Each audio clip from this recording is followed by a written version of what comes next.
Welcome back to Cactus Sailing. Today we wanted to share with you 9 bits of advice that we followed when deciding what kind of boat we wanted.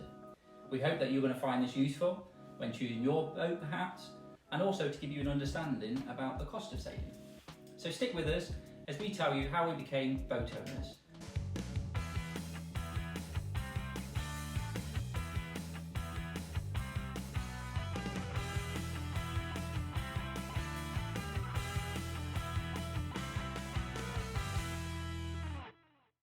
Now, a little different backdrop here today, as like many of you out there, we're still in lockdown, and despite the amazing weather we're having, we're not allowed to even travel to our boat, let alone go out sailing on it, which is a bit typical, but we're safe and that's all that matters. We hope you, our followers, and everyone else out there are all keeping safe too. Our boat dream, or should I say my boat dream, has been alive since I was a child. I don't really recall where the love of boats began, because living in Nottinghamshire, which for those of you who are unfamiliar, is almost smack bang in the middle of the UK and probably the most landlocked part of the country, and being the farthest town away from the sea, as is basically possible, meant that sailing was surely just a dream. That was until I found dinghy sailing in my teens, and later progressing onto racing in the lakes in an old fireball, and it was inevitable, the ambition to sail around the world was born. But being a landlocked individual, I had no idea where to start looking for a boat, or even what I wanted. So that's why I wanted to share this with you now, to hopefully help you give you that knowledge that I know now, but wish I knew years ago. So 9 easy to follow steps to boat ownership is what I'm going to share with you, and it's the same principles regardless if you're going to be sailing around the world, or like us, you're just going to be coastal cruising for now. And it'll hopefully give you the right information to choose the right boat and not buy something that you actually regret in the future. So budget. First, think about your budget. As with everything, it's all about the cost. Boats cost money, surprising I know. And even so-called free boats will cost some money to get sailing. What you need is to have an idea of a figure. That's the amount of money you want to spend on a boat, or what you can afford, whether that be from the boat part or from a finance plan. It's the amount you're willing to spend on getting a boat to a sailing standard.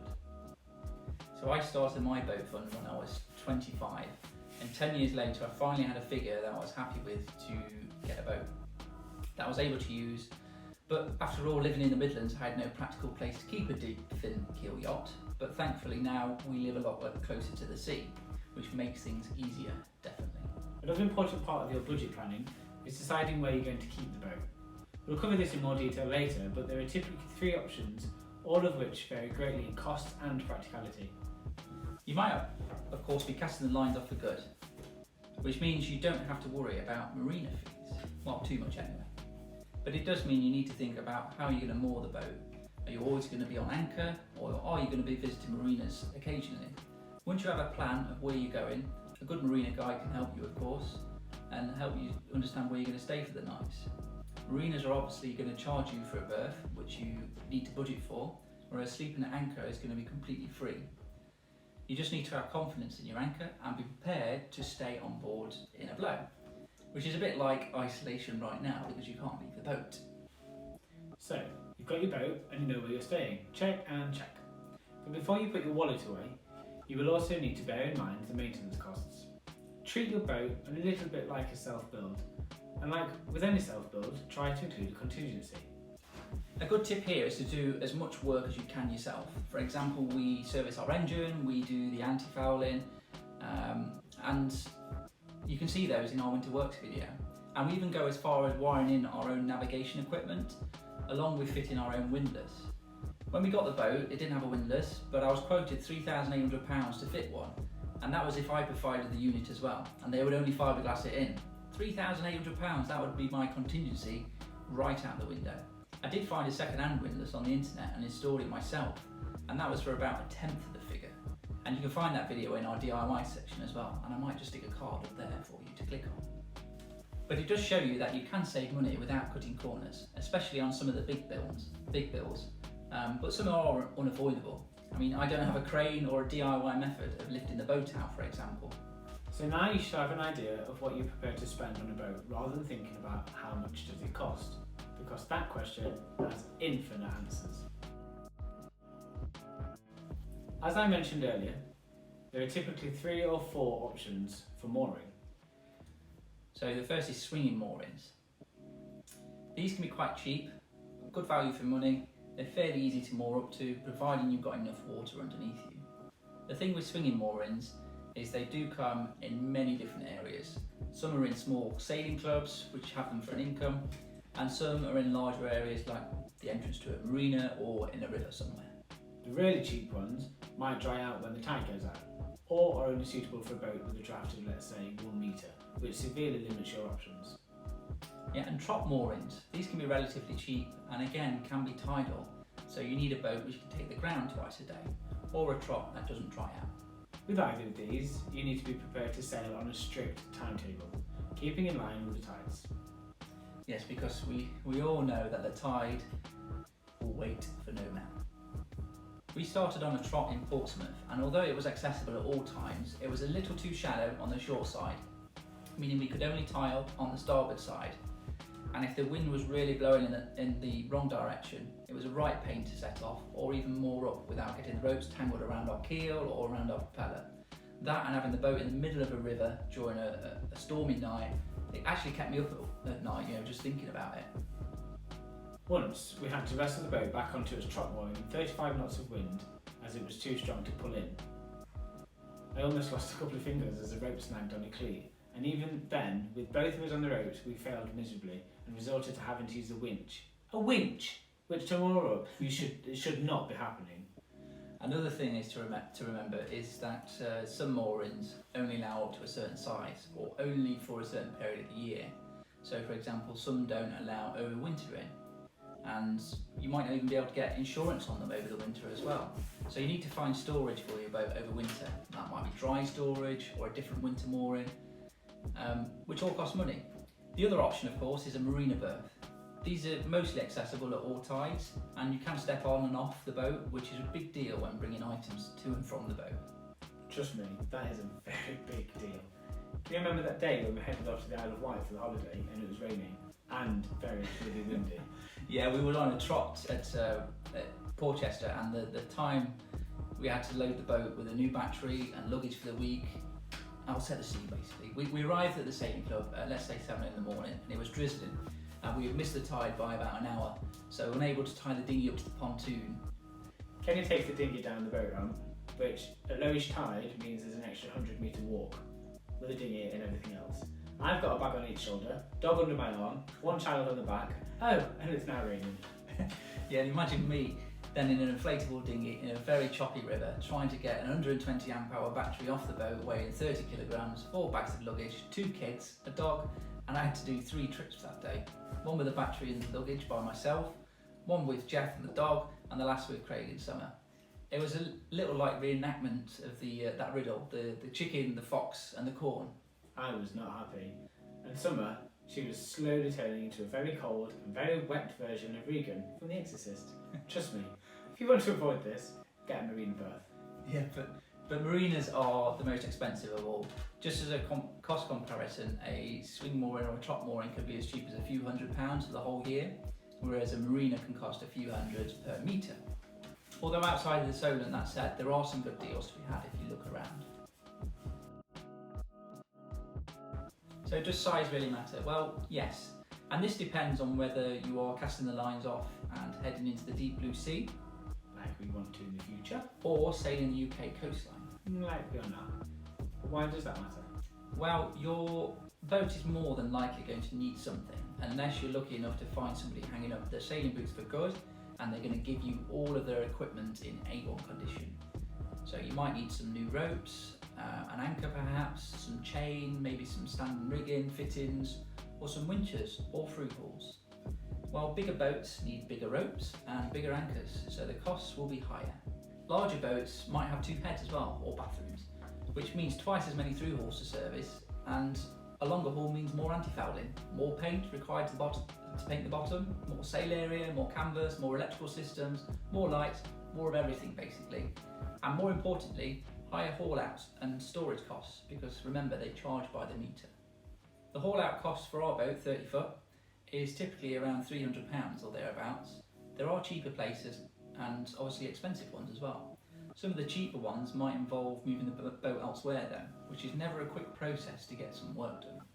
When we had our boat over in Portsmouth, we had the boat lifted out and had some work done to the rudder, and it also needed a basic check over. Yeah, we dropped the kids off at school, drove to Portsmouth, raced around the boat, quickly checking it was okay after a haul out, and then we sailed back to our mooring in miserable rain and fog. Then we had to inflate the dinghy and motored back to shore, had to put all that away, get a taxi, back to the boatyard, collect the car, finally drove 2 hours back home just in time to pick the kids up. Not a pleasant day and very, very rushed, so sometimes local yards are worth it, even if a little more expensive. It's not to say that big boats are bad, they have some great advantages as well. You just need to be aware of the costs. What about boats like catamarans or trimarans? Well, I can't really speak from experience on anything like that, or multi-hull boats like a catamaran or a trimaran. But I do think that there are something of a personal choice. Some say that the sea motion is better in a catamaran, but we've never actually sailed on a catamaran, so we can't confirm or deny that.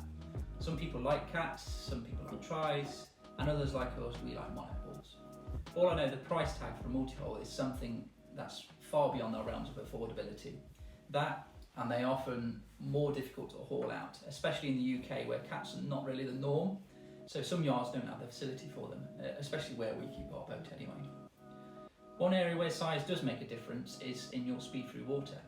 Our boat averages around 5 knots, and that's because our length of the waterline is around 8 metres, so our max is 7 on a very good day. If we had a 40-foot boat, then we'd be looking around 6, maybe 7 knots easy average, and maybe highs of 8s and 9s.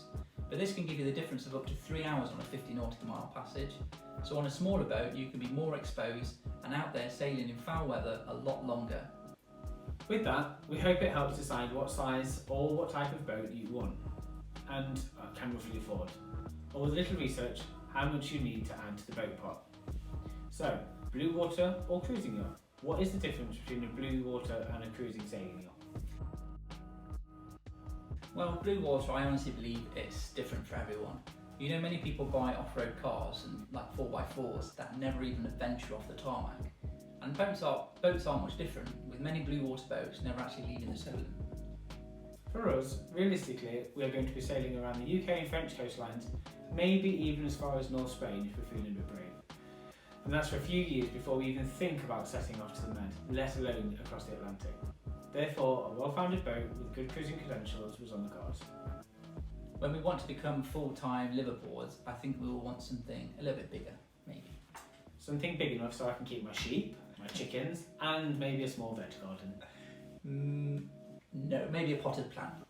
Some might say that we should have started with a long-term goal in mind, but then we wouldn't have actually been sailing for the past 3 years on our own boat. We'd have still been saving our money to actually buy the boat in the first place, but more on my ideal blue water boat later.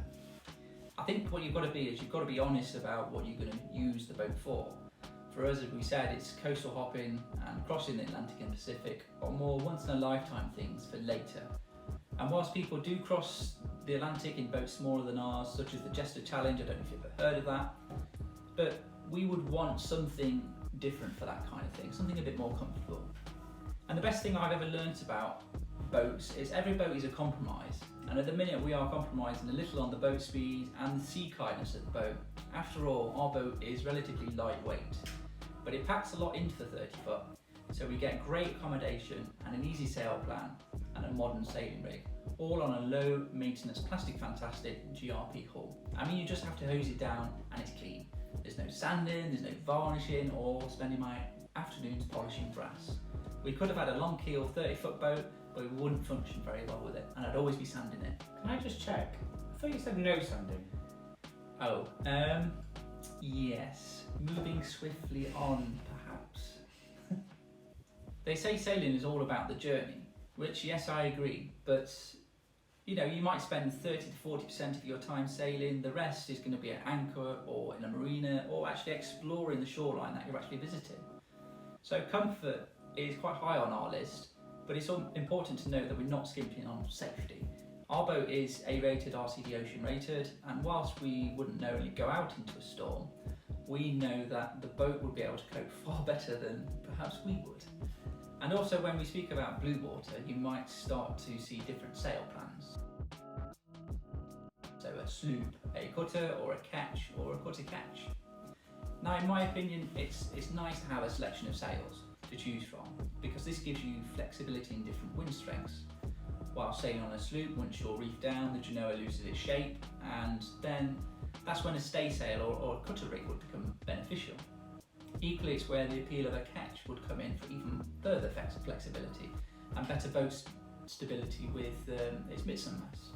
I also love the look of a ketch. There's just something about two masts and the sail plan on the horizon that I quite enjoy.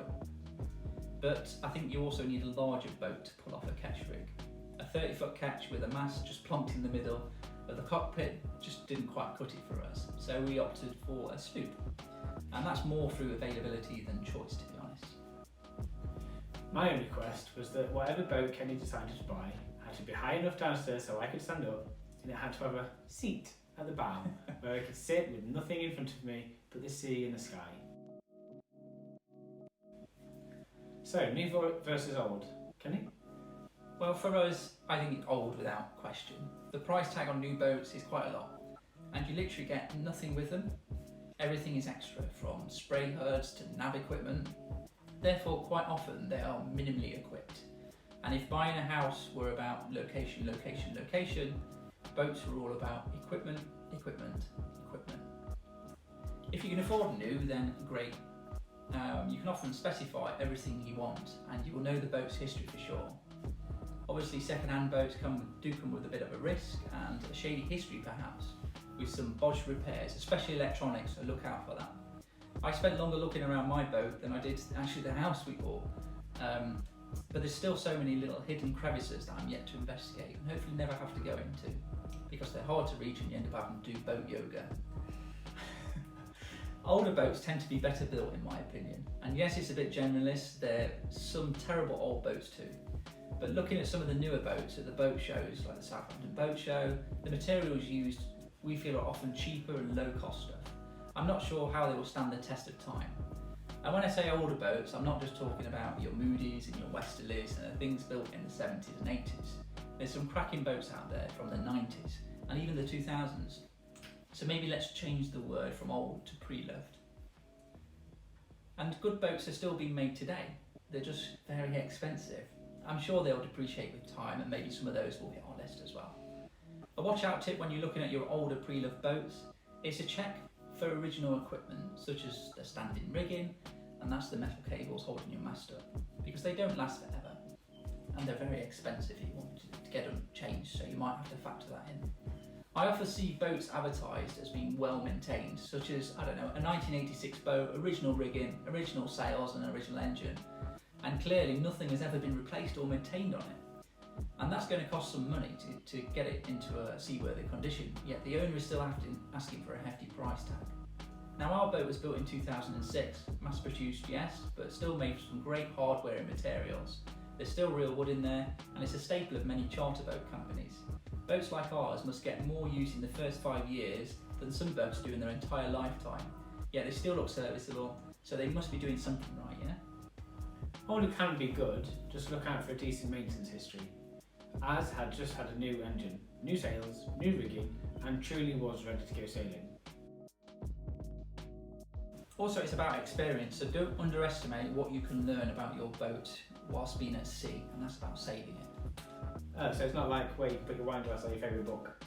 Something like that as well, I suppose, but there's only so much you can learn about a boat's layout, looking online or sat at the dock.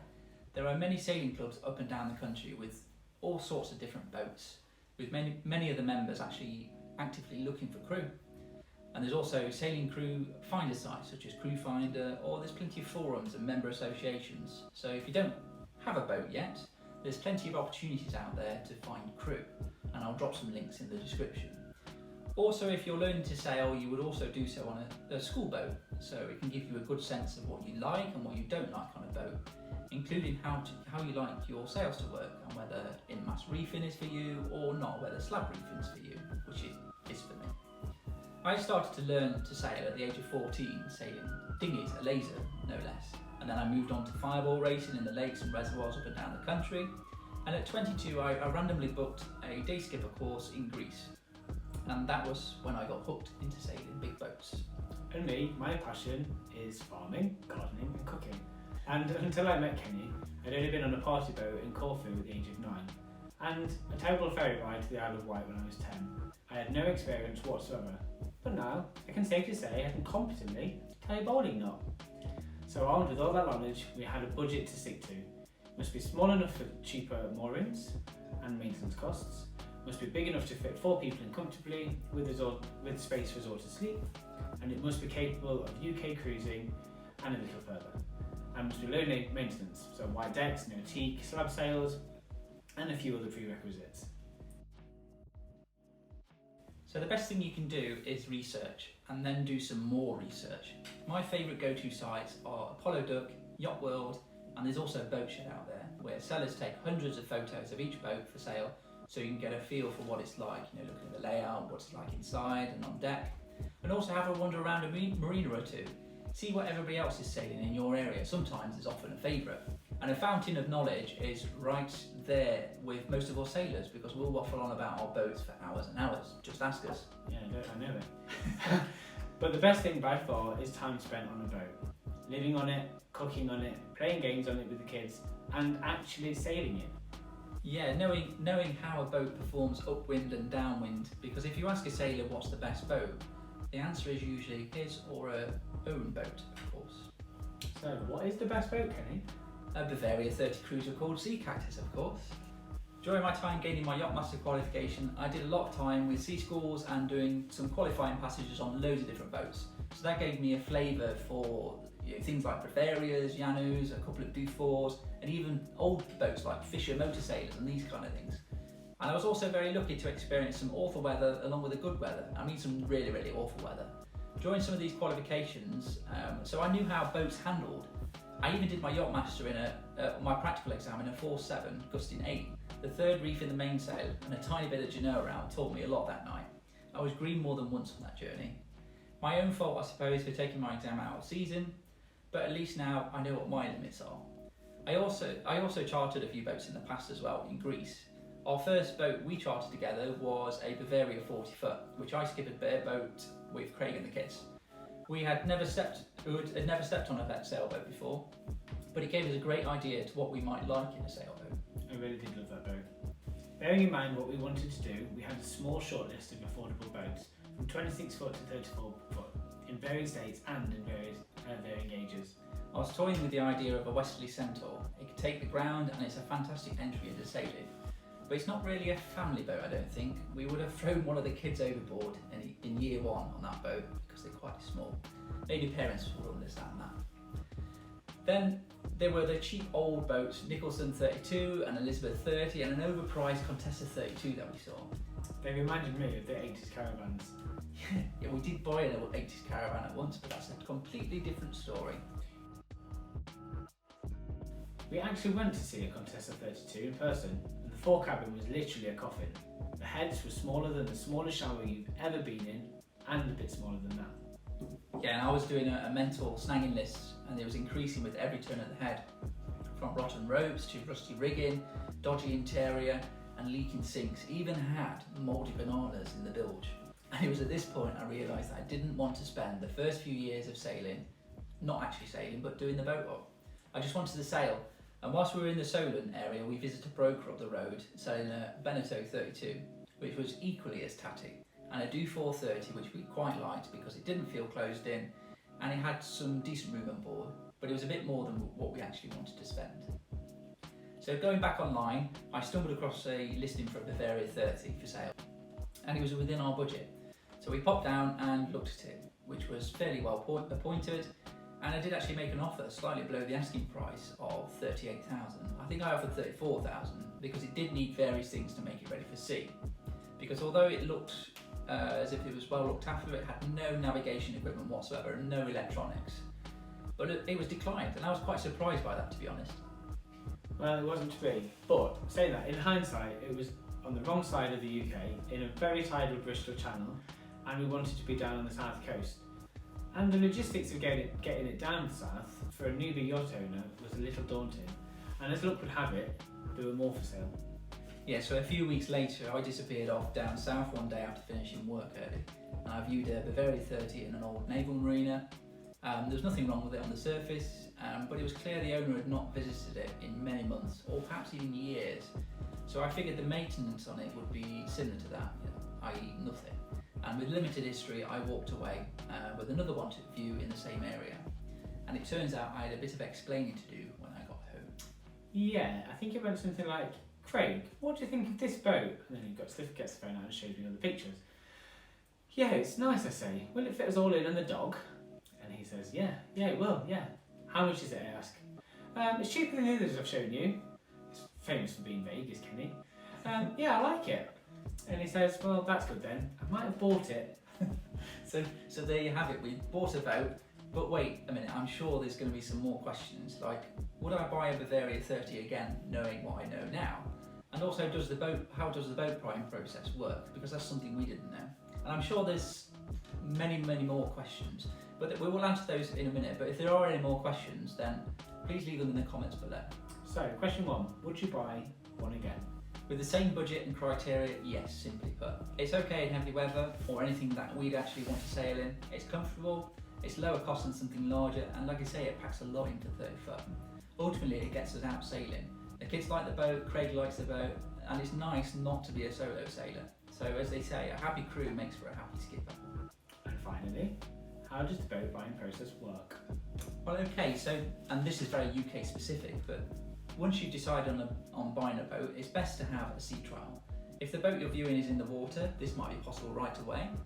If it's on the hard, then you need to agree with the seller who actually pays for it to be launched into the water. And also you need to think about who's going to haul it out for a survey. For the survey, I paid for it to be hauled out. Again, this is UK. Some brokers won't let you do a sea trial unless you pay a non-refundable deposit, like our broker selling the boat. And by that I mean, if you decide not to buy the boat through no fault of the boat itself, i.e. you just change your mind, it's non-refundable. But if you found something majorly wrong, then yes, you can walk away and take your deposit back. I guess it's there to stop people just going out on sailing trips, on sea trials all the time. Anyway, so you need to decide on the boat you want, of course, and pay your deposit. This is usually 10%, and you sign a contract to purchase the boat. And then basically you can take it on a sea trial. It's ideal to have a surveyor at this point, and try and ask around for a surveyor, one that comes recommended. Ours cost us around £450 or so, and we arranged for the boat to be lifted out of the water and inspected during the sea trial. And that's where the yard will hold the boat in the slings, while the surveyor will inspect the bottom of the boat and the propeller, these kind of things as well. And if the surveyor finds anything significant, they will write it in their report, and they'll also give you advice to the boat's value there and then, or at least our surveyor did. So our surveyor came up with nothing major. The only thing that he pointed out was that the fridge wasn't working properly, and that was the only thing worth mentioning. As I say, surveyors can be quite good and knowledgeable, and from the advice that they give you, you can negotiate things that you find on the survey off the agreed price. Or if there's anything major, then you can walk away. But a £5 temperature probe for the fridge was hardly worth arguing about. So the only thing left for us to do was to hand over the remaining funds and get the keys. So that's how to get into boat ownership. And it doesn't have to be mega expensive, it's all about perspective. So for example, I drive a 17-year-old car, which costs less than some boats' navigation equipment. But then we get to go sailing. And when we was on a trot mooring, our annual sailing costs were around £1,100, and this included a few upgrades that year as well. I used to pay more to drive a brand new Mini Cooper some years ago. As I say, the best money saver is we do a lot of work ourselves, and we sail as much as possible, so even diesel costs on board are very low. Sometimes we do stay in marinas, and when we do, it's because we're not paying for flights or for a hotel, so it's still some of the cheapest holidays that we've ever had in summer. And going back, as for your blue water boat? Well, thinking about costs and everything else at the minute, it still has to be an affordable boat, so I think a Hans Christian boat at a 38 is on the list. There's more maintenance, I'm sure, but they're very good looking boats with a lot of good going for them. If I ever did get a Hans Christian, I would have to hone my marina skills though, because now I'm used to our little sea cactus, which we can push around with our hands, and it turns on the spot, being a fin keel with a sail drive. and that's certainly not true for a heavy displacement boat like a Hans Christian. But I'd still definitely like one because obviously that's a long-term boat for going sailing, and I do find myself in lockdown surfing adverts for them quite frequently. But shh, don't tell our boat. Don't tell me. But that's the story for another time. Before we go, if you have any questions, then please leave them in the comments below. And also a special thank you to our subscribers, as we see the number hit 1,000 for the first time, which might not seem a lot to you guys out there, but it keeps us making content for you.